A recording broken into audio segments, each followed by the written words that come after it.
聞こえるかい？はい。 ID を。 KPC897-504C。 頭を動かして。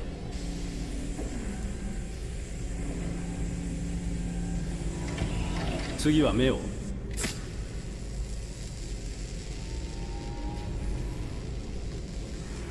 警部とレンズの動作は異常なし。初期起動メッセージを再生。こんにちは。私は AX400 型アンドロイド。料理に洗濯、子育て、家事全般、予定管理をこなし、300以上の言語に精通し、夜の営みにも対応します。食事も充電もいりません。装備されたバッテリー持続時間は173年です。私の名前は？ああ、今日から君はカーラだ。私はカーラ。初期設定とメモリーは異常なし。腕を動かして。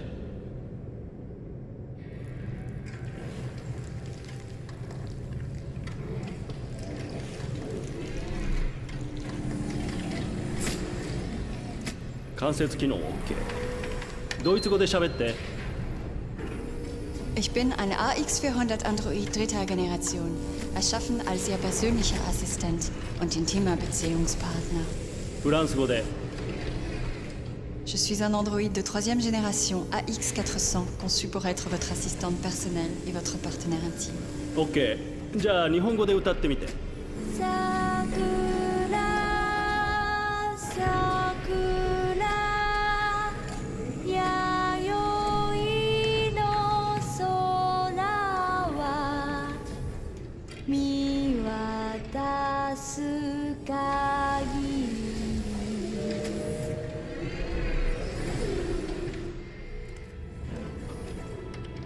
多言語発生機能も異常なし。じゃあ歩いてみて。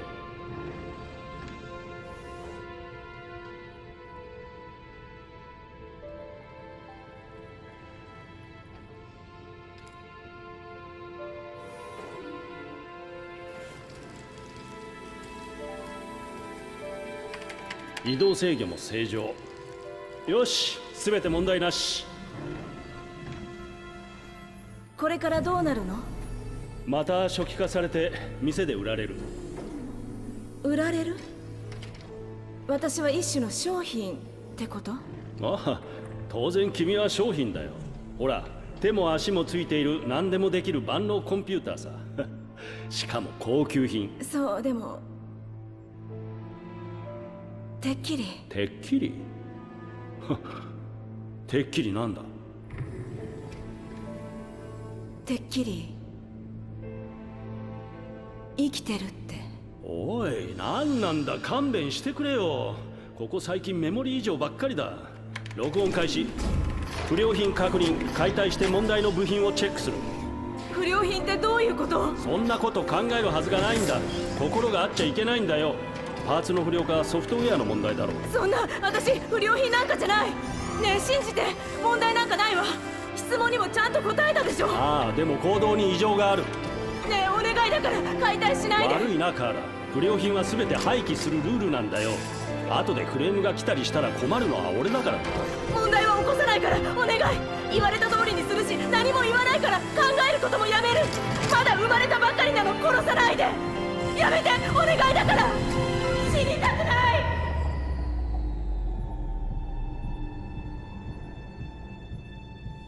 生きていたいの。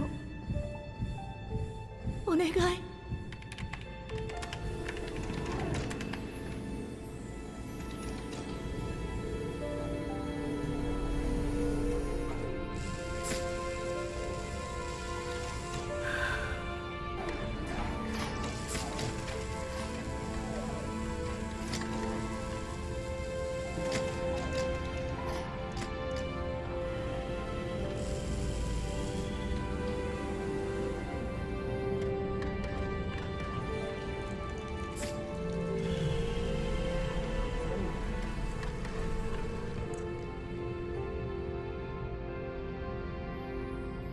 ほら早く行って。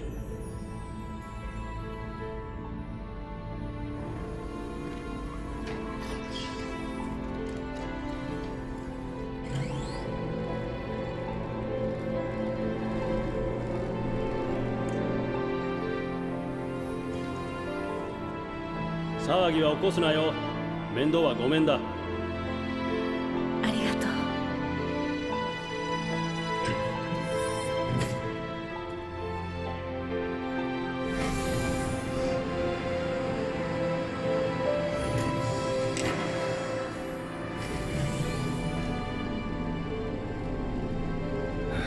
まったく。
デトロイト、ここから始まった鉄の街。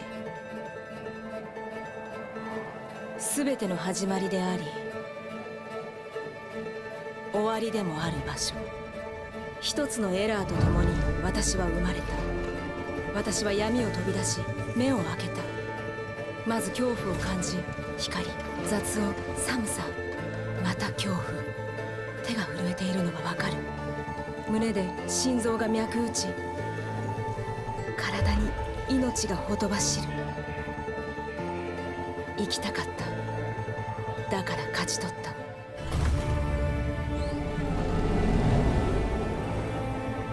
外の世界を私は知りたかった。太陽を見たかった。皮膚に感じる日の光、頬を撫でる風。世界を見たかった。色や匂いを。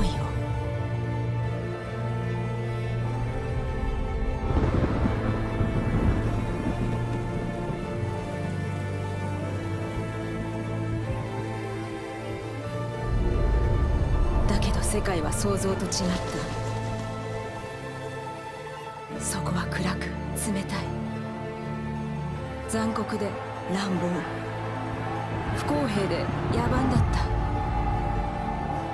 自分が無価値なものに思えるほどに。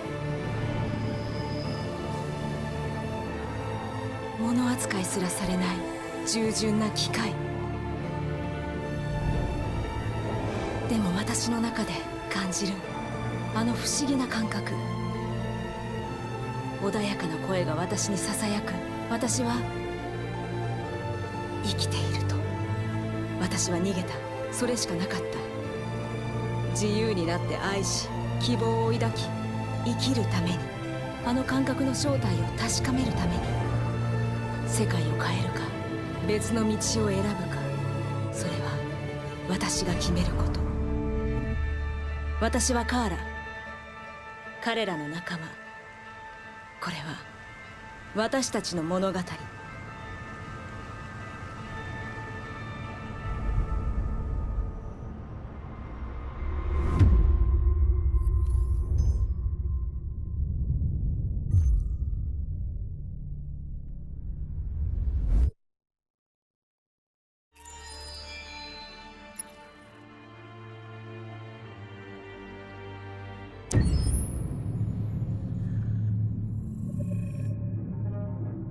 When David and Guillaume got back in touch about making Detroit, I wasn't terribly surprised they decided to make it because the fan response was so intense. So it makes sense that they would choose to do that after the enthusiasm.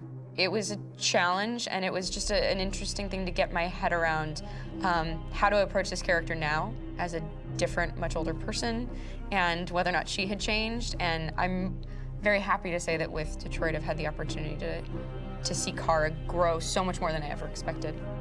You do the housework, the washing, you cook the meals, and you take care of... God damn it, where the fuck's the rat gone now? Alice! Alice! I mean, she starts out essentially how she does in Kara in a very, not robotic, but, you know, android, other way.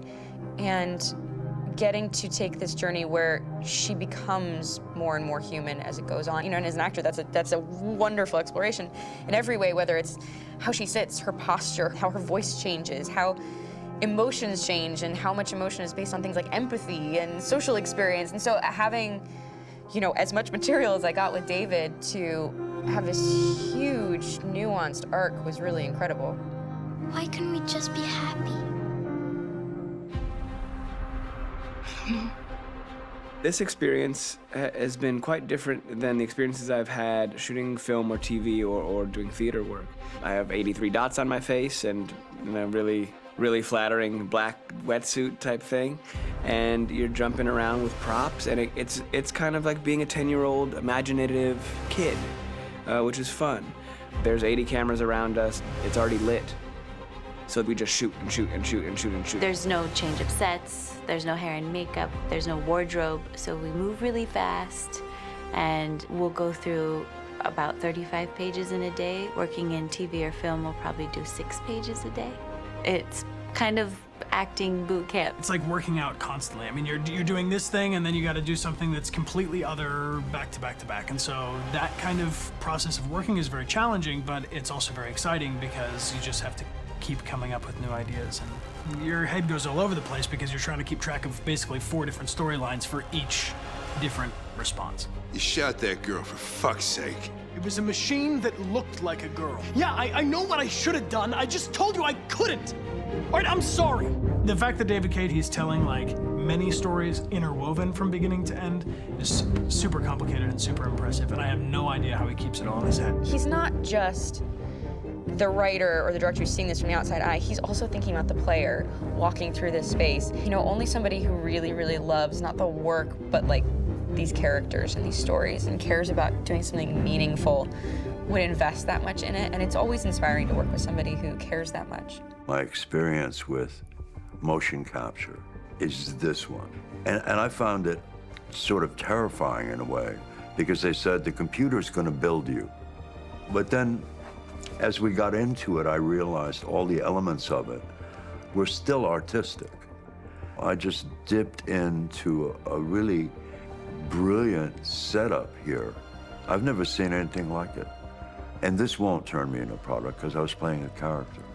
So it's wonderful. In the game, Detroit comes back because of a revolutionary industrial rebirth. And there's no reason why that can't happen in Detroit, because they have such tremendous infrastructure for millions and millions of people who can very easily support, you know, a new industry. The city is really strong and resilient, but the city has also been through so much. You see the damage. But it takes that time of kind of rebuilding and reinvesting into the city that I think is happening slowly but surely. The potential of Detroit as a city is something that this game does a lot of justice to, because it would be easy to look at Detroit as some place that used to be, and that's not the case. This game provokes a lot of conversation and reflection on our potential near-future engagement with machines. That's what we are to them.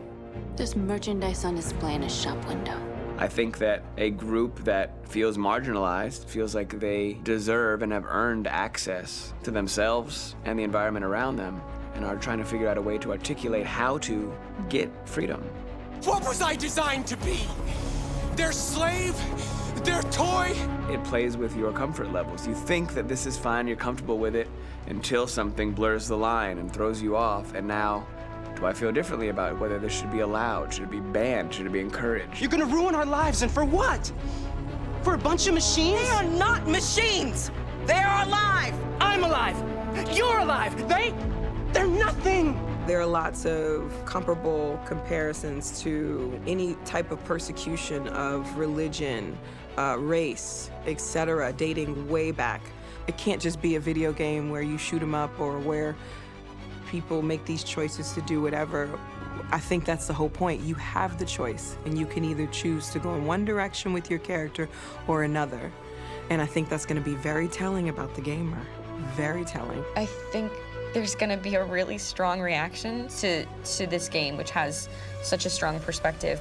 I'm that much more proud of it now to get to be a part of it because it's important. In this game, you're actively building and designing the character through not just what kind of shield does he have or what color hair does she have, but like their temperament and the way they deal with problems. The different endings to this game are so radically different based off maybe seemingly insignificant choices in the moment, but like life, they all add up. And can't play life again, though.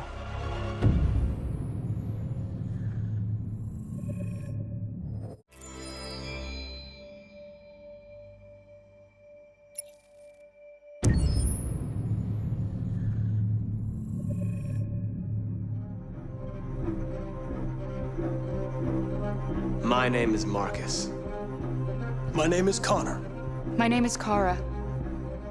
I am one of them. This is our story. I think who Kara is, or how I would describe Kara, depends entirely upon who's playing her, because you have the option to make her multiple different people depending on the choices she makes.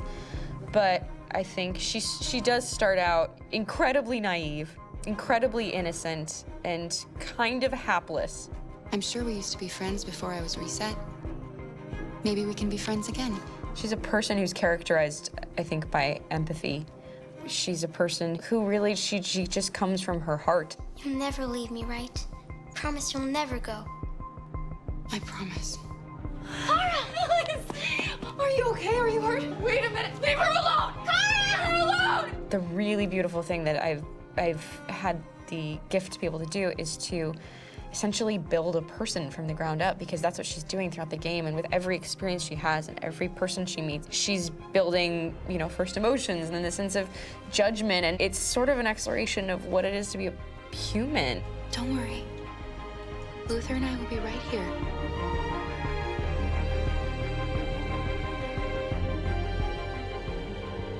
David and the creators have painted a really intriguing and engaging picture of a near future where we rely upon androids for a lot of our service class business, the class that serves us, that helps us, that handles our baristas and our drivers and our housemaids. And what is humanity, where we tap into it, how and why we treat each other the way that we do. And my character Marcus has a really intriguing journey, becoming deviant, realizing that he actually has feelings and human qualities inside of him, and it's a really incredible ascension into becoming fully realized and coming to terms with what you actually deserve better than this in life. And not only do you want it for yourself, but you want it for your peers. We've come here to demonstrate peacefully and to tell humans that we are also living beings. All we want is to live free. You know what? This thing, Dad, is not your son. It's a fucking machine! I think that a group that feels marginalized, feels disenfranchised, feels like they deserve and have earned access to themselves and the environment around them, and are trying to figure out a way to articulate how to get freedom. Connor is analytical. Connor takes things literally. He starts in the beginning place where he's very mechanical. He feels nothing inside, of course, and it's all just a system, a protocol that he is executing to get whatever he wants to happen, which is help humans stop deviants and to find the link between deviant androids. You were designed to serve humans, not kill them. What was I designed to be? Their slave? Their toy? Just say, I killed him. Is it that hard to say? Stop it! Stop! But of course, over the course of the story, and depending on the player's choices, Connor can grow in many different ways. He can deviate from that procedure or not. The moment of truth, Hank. Am I a living being? Or just a machine?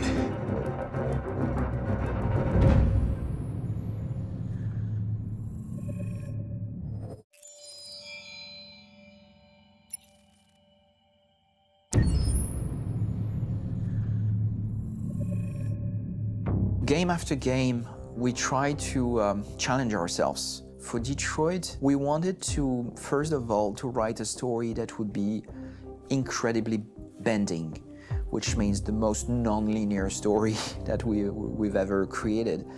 And we wanted really the player to have the possibility to change the story, change his own journey. When you're writing at Quantic, you're writing for an interactive medium. You know, when you're working in television, you'll put a character in a difficult situation, and you as a writing team will argue about what would that character do. But ultimately, you have to decide what happens, and you just show the audience. What's interesting about interactive drama is you bring the player into that conversation, and it changes your job slightly as a writer, because your job is to provide a narrative context in which the player can write his own story. You're giving him this kind of narrative Lego that he's going to snap together into his own shape. You also have the ability to make your audience attach themselves to your characters, because the audience is in some sense responsible for what happens to the characters. It's just a few cans. Come on, let's go. We have some cash now. You used me to steal that money. How could you do that? I trusted you. What is a bit specific about these scripts is how large they are. If you take a film script, there are about 100 pages. But here we have to deal with a script that is between 4,000 and 5,000 pages. Everything becomes bigger because we don't just tell one story, but we tell all the possible stories that can be told within this narrative space. On Act 3, our final act, we have around 1,000 different scenarios. And every one of those scenarios has to be as interesting, as passionate, as strong, and as emotional for the player. We want every action that the player does, every interaction that is available to serve in telling the story, and help the player understand who his character is, and build that character moment to moment.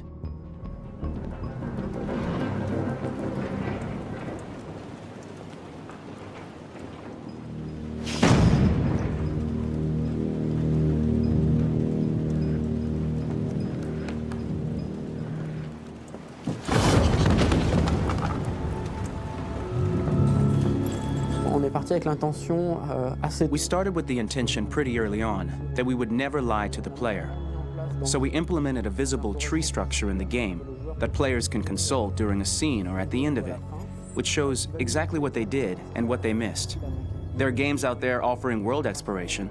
We offer narrative exploration. You know, keeping control of such a wide and large story is a huge challenge. So same thing when you shoot with actors, because you will need to shoot many different versions of each dialogue, of each scene. For actors, it's a huge, huge challenge. Because of the style of the game, you have so many different ways that the character can go. Every decision, it's what I call kind of choose your own adventure. Like every decision that the player makes, it's going to open up 40 more pages of material and experience that ties in, which means as a performer, you have to try to continue to make things feel real that the player might not ever see, but also that in performance it's not always connected to a previous act. It's grueling, it's hard work, but it's a great team and I enjoy doing it. I was really frustrated, until I got to this point where I kind of was able to step outside of my own experience and even in a lot of ways my own process and be able to step outside of that and okay, this is something new, what do you need? How do I meet you there? How do I give you what you need and still feel like I'm doing what's right? And once I did that, then all of a sudden it got really fun. It was much freer and having to approach it in a new way and think about the player and think about how it serves them and what I'm doing for them or what I'm letting them into. It's really, I think, helped me grow in general. Remember, there's nothing on the left, that's all, so it's probably all there. And then make her come first, close, but I think you would go first to check that it's safe. Okay, sure.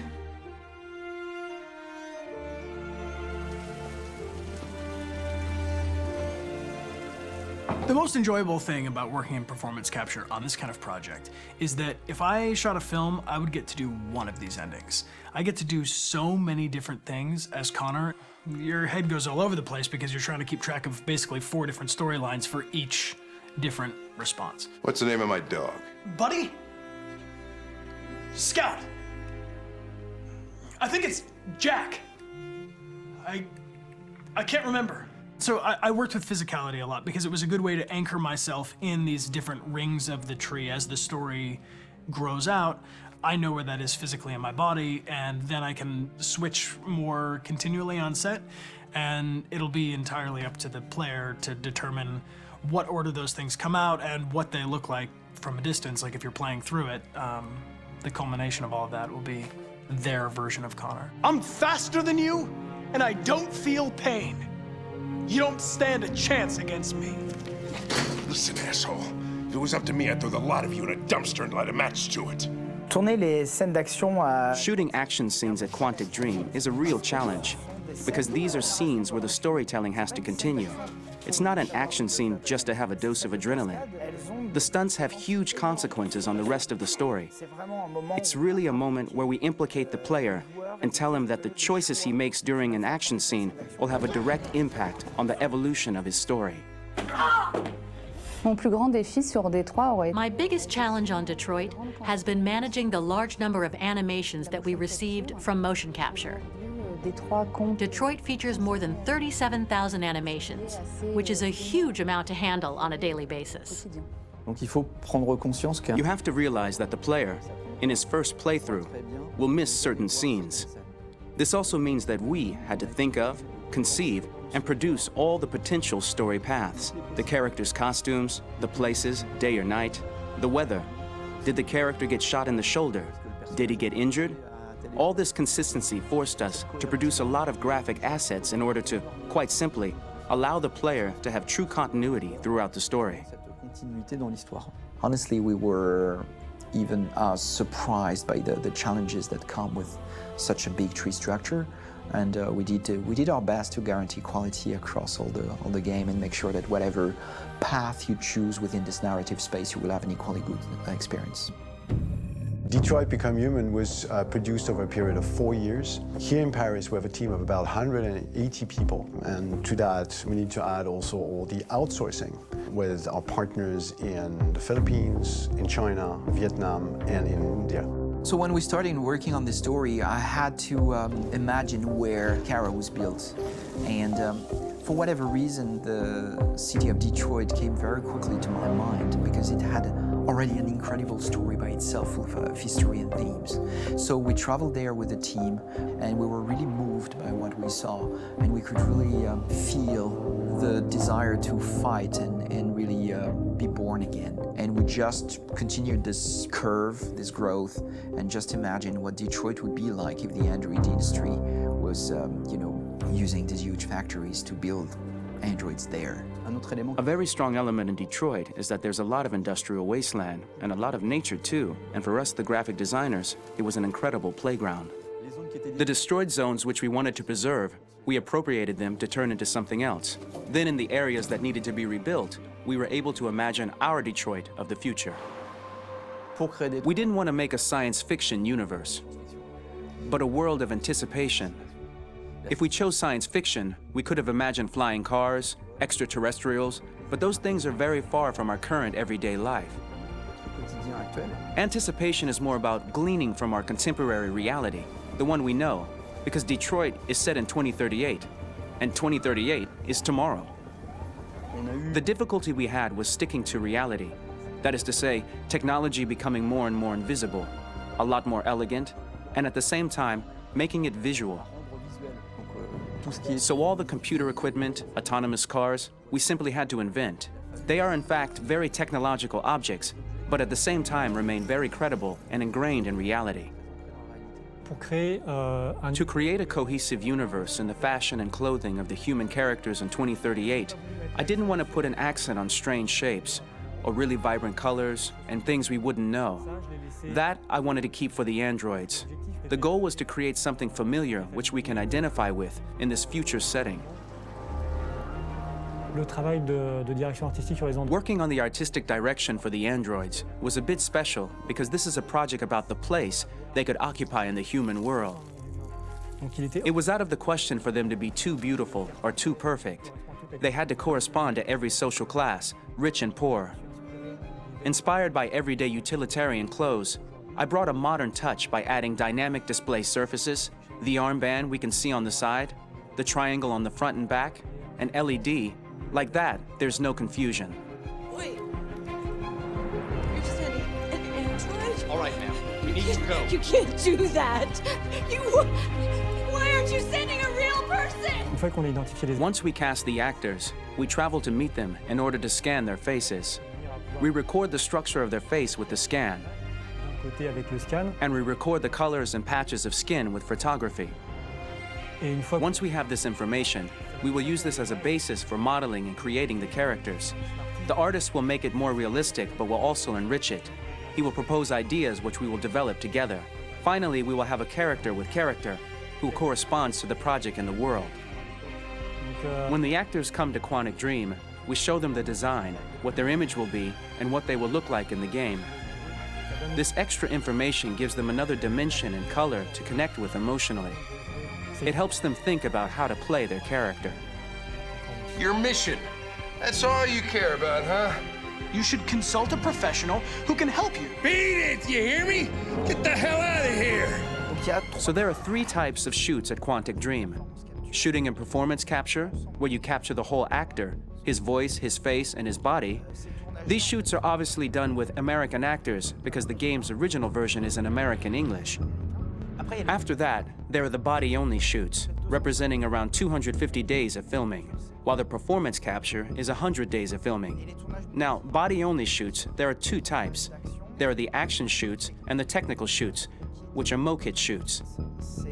Mokit is when the player controls a character on the screen, and he moves in an environment to explore it. This is of particular importance at Quantic Dream, and therefore we shoot a lot to offer a unique context for each scene and each character.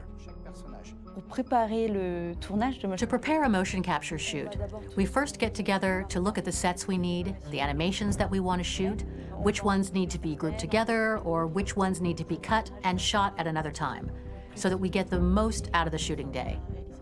This often means shooting scenes out of order, especially those with big props or accessories, like a big car, for example. So we shoot all the animations related to that particular prop first.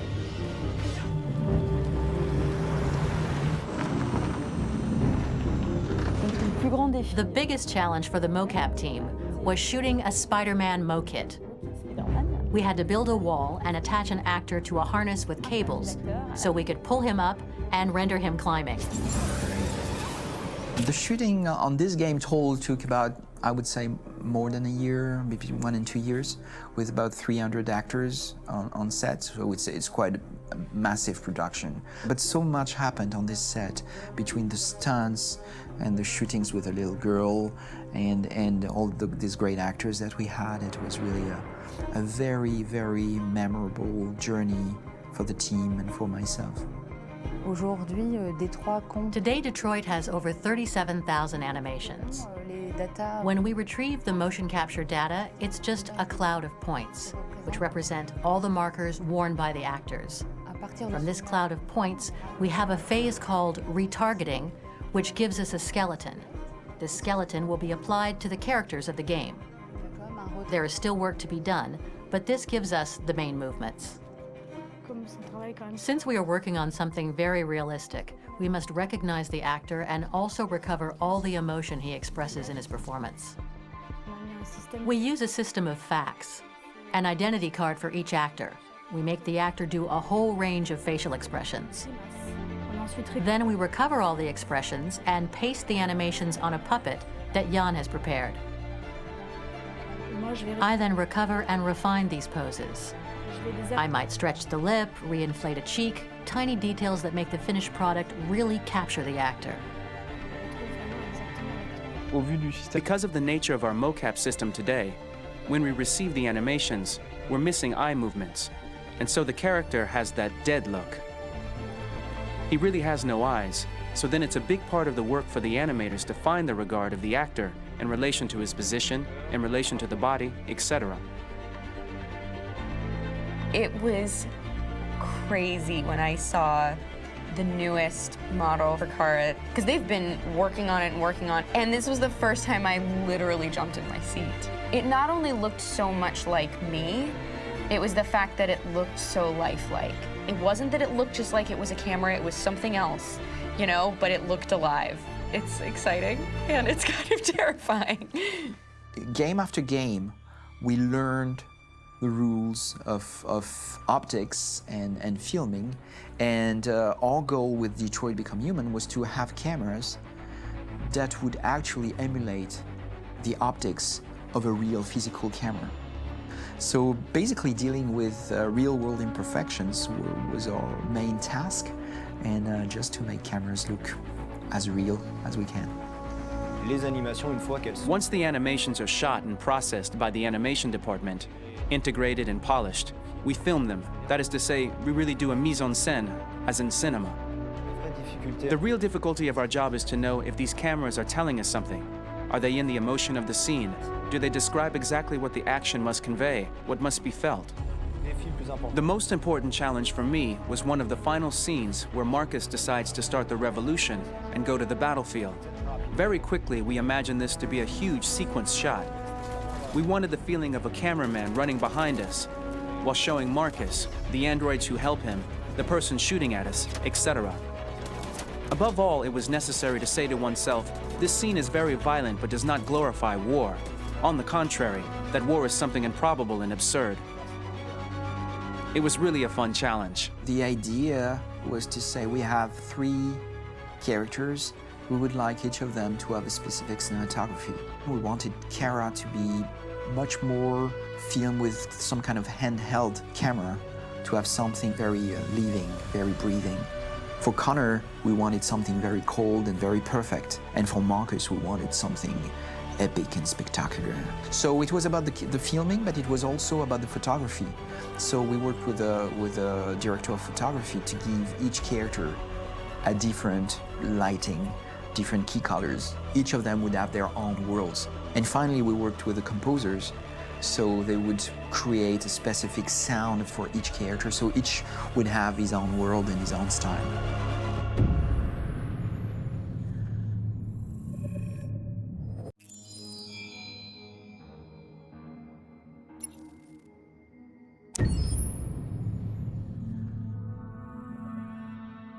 For the soundtrack of the game, we tried to be very close to what is done in film. We were constantly asking at each place in the game, why are we putting music here? What is it going to say? So we focused the music on bringing emotion, which is interactive and supports the character's arc. I'm sorry, honey. I'm sorry. I'm sorry. You know I love you, don't you? You know I love you. We make games that are very narrative. We're really into interactive drama, so the soundtrack also had to go in that direction, supporting the 3 characters' very different stories. We really wanted 3 colors, 3 musical sound identities, and from there, having 3 composers made sense, since the story of Kara, Marcus, and Connor are all completely different.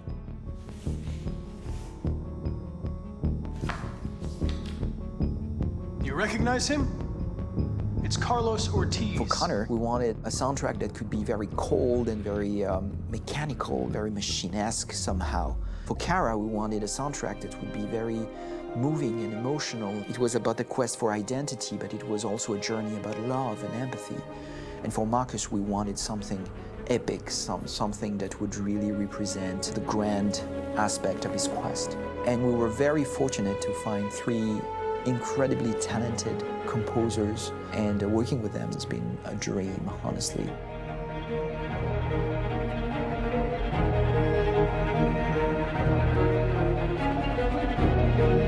My name's Philip Shepherd, and I'm a composer and a cellist and a producer, and today we're at Abbey Road Studio One, which is my favourite studio in the world, and today we're recording the soundtrack for Kara from Become Human.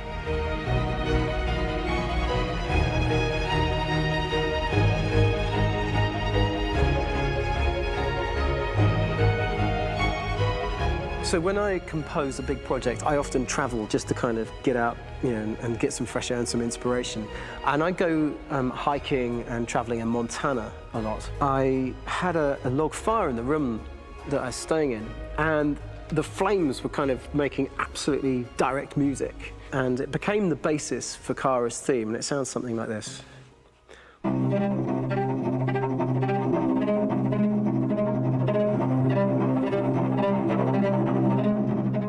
Now, over the top of that, I found a little theme that just seemed to fit over the top, which is taking Kara's name, Kara, and just using like a 2-syllable motif, and it sounds like this. We're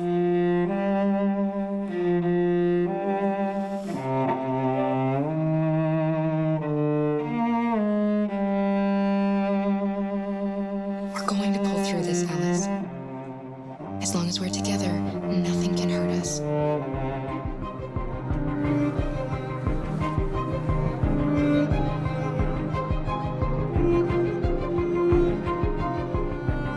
And all the time that's fitting over.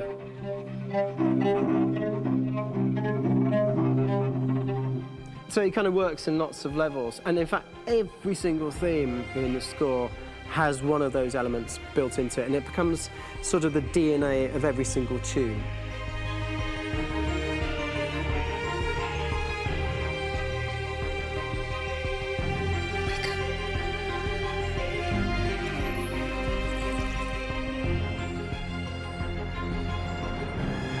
For me, writing this theme for Kara, I actually had to tap into what it feels like to be a father to daughters. I really had to tap into everything I feel about my daughters and thinking, well, if I had to write music for them and that sense of trying to protect them but also give them the freedom, that's totally where it came from. Because each composer has been given the sort of narrative responsibility for very different characters, I haven't had to sort of go into other styles. I can actually be very loyal to this particular character and sort of hopefully encapsulate her. But it means also I've suddenly become very connected to this character. And if for some reason it goes to game over early, I'm getting mortified, you know? They're over there! Starting a new project, for me personally, it's always finding the right tone, finding the right color, I like to call it. For me, it's finding that right texture that actually sits against picture really well. One of the biggest things is I created custom instruments for Connor.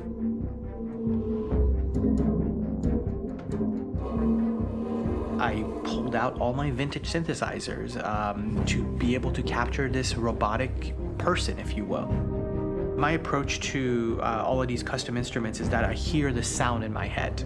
And either I could just come into the piano and just be like, all right, so I'm gonna just get on the computer and just create it. I rather be able to play these instruments physically. Oh, that's nice. You can do that.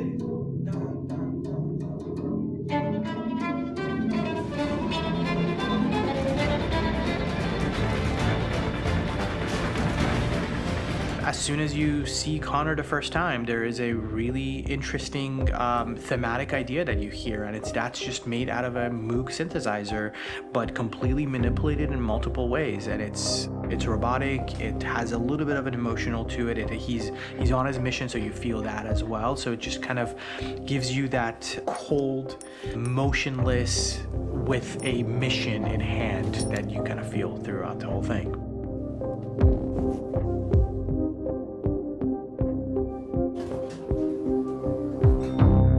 Because the music evolved, one of the things that I was very weary and I was very kind of focused on was the way that the music has to evolve. So my idea behind it was that Connor is a singular android that could at any point become a deviant or could actually stay as an android. So I created a more or less an Connor theme, and then I was able to just manipulate it in different aspects of it. Is everything okay, Lieutenant? Chris was on patrol last night. He was attacked by a bunch of deviants.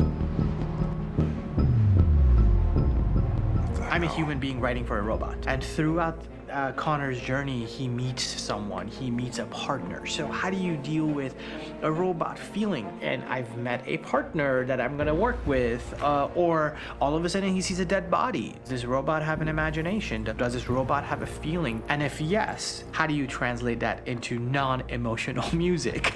So it basically at any point I was just like, I can't do this, and then I just do it. Property was damaged and fires continued to rage in several major districts across the city. Some people are asking, have androids become a threat to our security?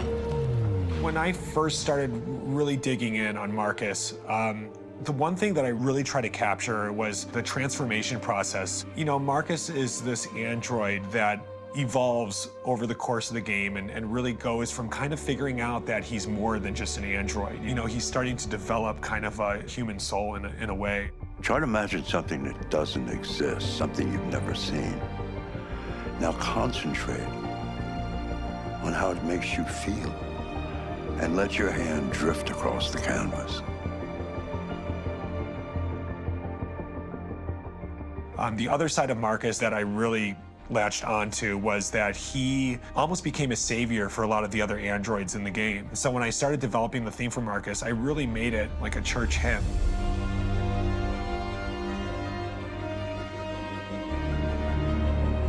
I wanted it to be very simple. I wanted to make it a chordal melody. I really wanted to make it almost like a Bach hymn. The tough thing with that is it had to be recognizable.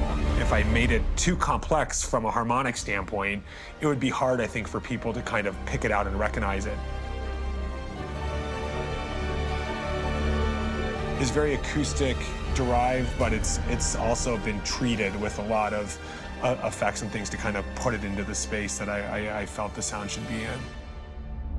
It can be beautiful, it can be haunting, it can be extremely powerful from an action standpoint, and I'm really happy with the way it turned out.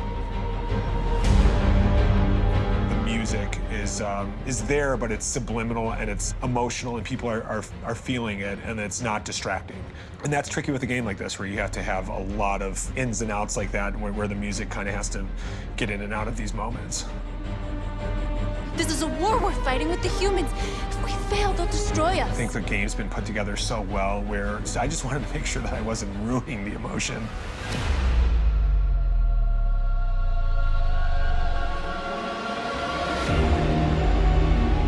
I gotta be honest, when we first started on this path, I said, oh man, this could be pretty messy, you know? I mean, it could feel disconnected, but I mean, it's amazing how they really guided us and got us to really kind of all be in the same world, but at the same time feeling completely different. So it's really gonna stand out and kind of be one of those games where people are really gonna notice the music and kind of how it was crafted and, you know, and all the hard work that went into being able to pull it off in a graceful way.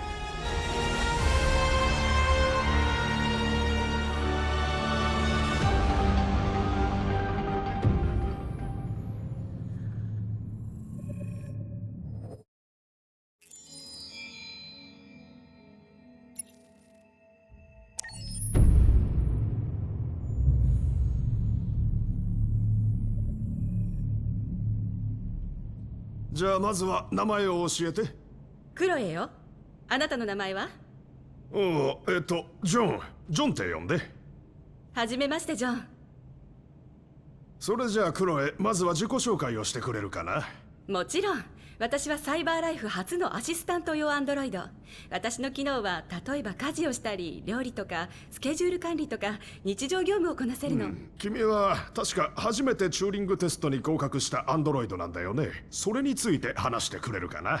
大したことはしてないけど、ただ本物の人間と私の違いがわかるかどうかちょっとおしゃべりをしただけ。でもとっても面白かった。でも人間よりも知能の高い機械が作られたのは人間の歴史上初めてのことなんだよ。僕が聞いた話だと君の脳は1秒間に数百億もの処理が行えるんだろう。ええ、もちろん。でも人間の知性のおかげで私は存在してるし、それに私には絶対に手に入れられないものがある。それは何なんだい？心よ。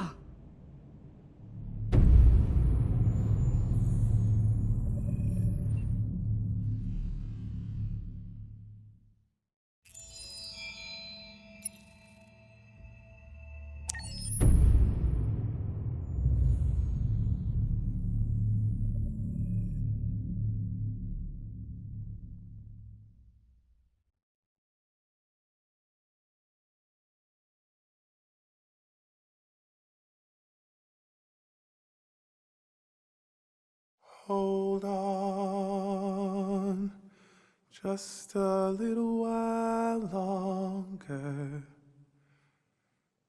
Hold on, just a little while longer.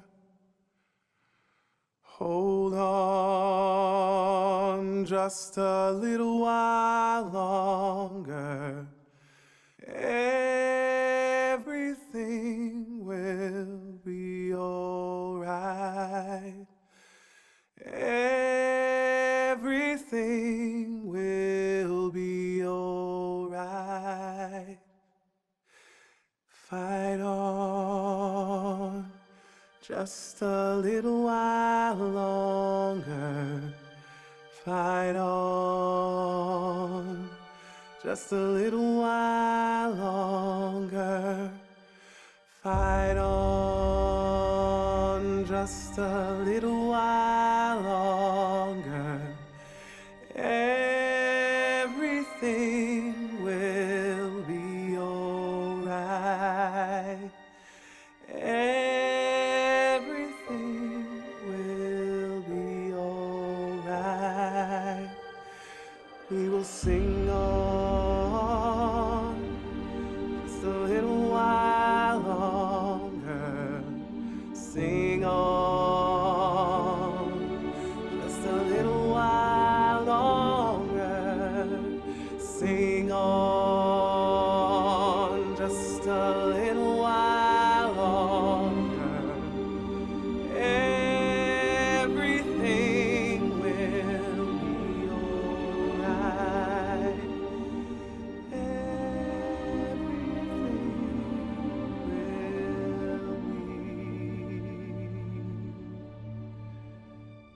All right.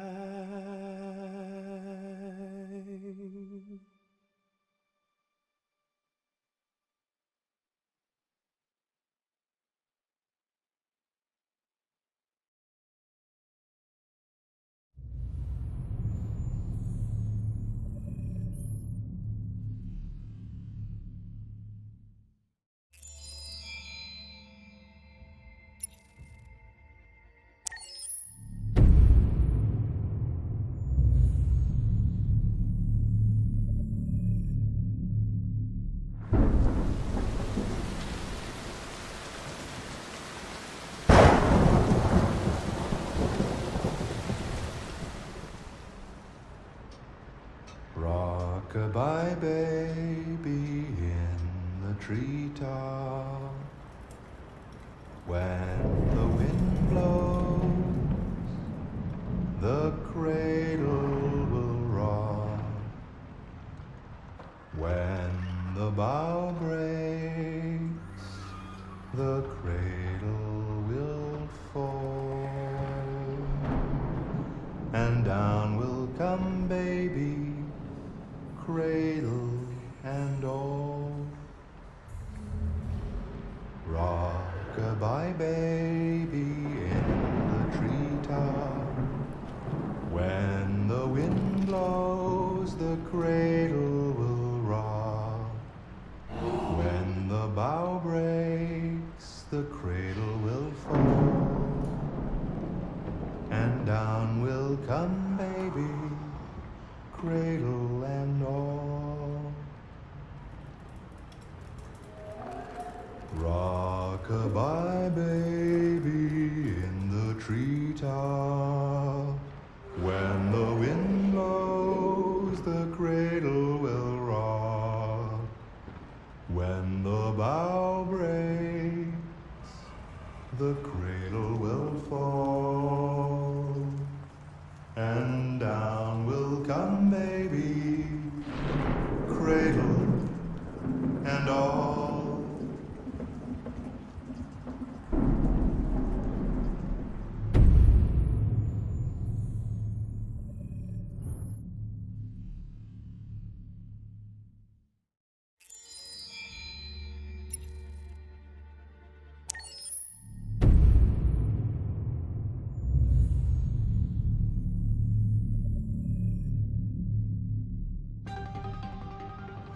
In the space of a few years, androids have completely transformed the world in which we live. By letting androids into our homes and factories, the CyberLife company has made them everyday technology.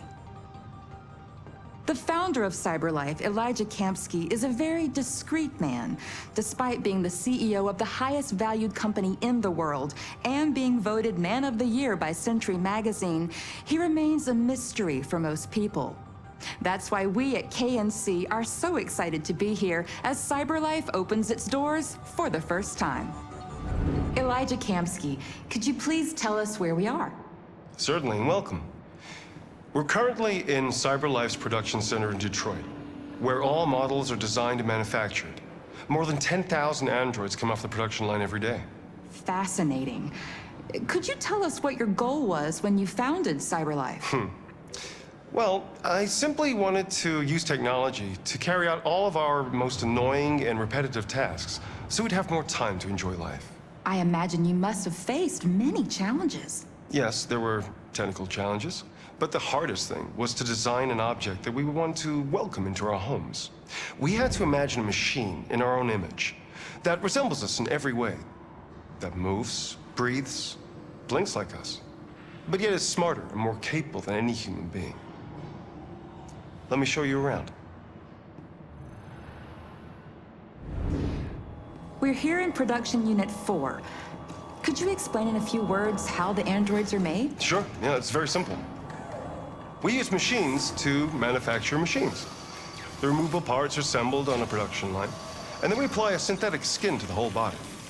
A human operator checks the cognitive abilities with a pre-established protocol, and finally, the android is conditioned and sent out throughout the country. Here's the result. Say something. Hello, I am a RZ400 model. How can I be of service? You can go now.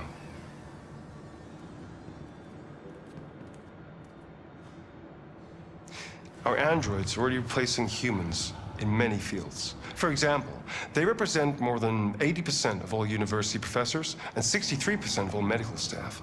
Tomorrow they'll replace our soldiers, and who knows, maybe one day, our leaders, to make the best decisions in humanity's interest. Come on. Replacing humans with machines has led to record unemployment of 28%. What do you think about the situation? Okay. The first steam engines also caused an increase in unemployment. But no one today would imagine turning back the clock. Artificial intelligence makes everyday lives easier. Nothing can stop progress. What's happening here is inevitable. These days, more and more people choose to live with an android rather than another human being. Does this development worry you?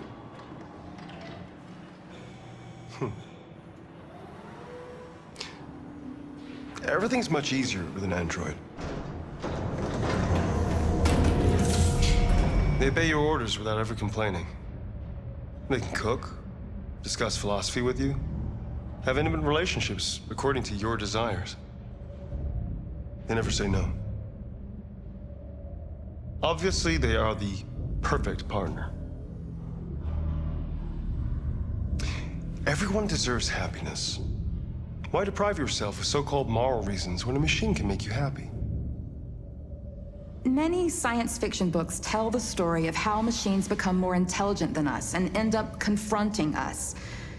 Aren't you worried about that possibility? I understand the irrational fears about artificial intelligence, but I assure you that will never happen with a CyberLife android. They're designed to obey humans. They're machines. They can't ever develop any sort of desires or form of consciousness. Are you sure? I'm absolutely certain. You can trust me.